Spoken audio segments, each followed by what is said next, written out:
Hello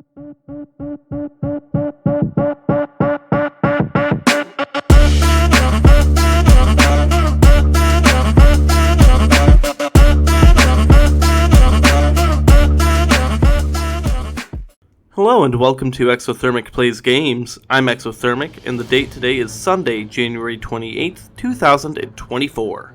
That means it's the 28th day of ranking my favorite video games through each day of the year. Coming in at number 339 is Star Wars Episode 1, Racer. Based on the famous pod race in Star Wars Episode 1, The Phantom Menace, Racer is a pretty cool game in a genre I typically don't care for a whole lot. Sorry to all you racing fans, but it's generally not my thing. In Racer, you pick a Star Wars character and race as them. You have Anakin Skywalker and a bunch of other aliens I've never heard of. Based on your choice of racer, their pod will have different starting stats.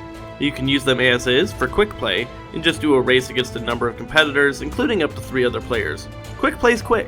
What's not is the tournament mode, where you play a campaign gauntlet of races on different planets and tracks, and can only progress to the next one if you keep placing top 4.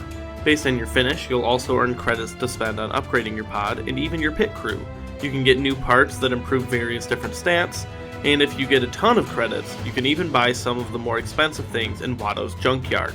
Most of the stats are pretty straightforward, even if they make no sense. How does a hovering vehicle have traction anyways? To me, one of the most interesting parts of the game is how your ship takes damage throughout the race. Pod racing is very dangerous after all.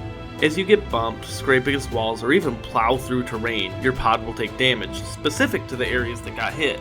This will eventually change how the pod performs, making sure the racer has to adjust over the course of the race. For local play, it's the true strength of the game, as I'd rather mess up everyone else's pods than actually win the race. Even when you're not messing with your friends, it adds a real skill layer to the game and gives it lots of replayability.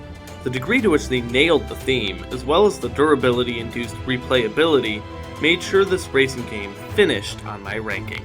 Join me tomorrow as I talk about the 338th game on my list.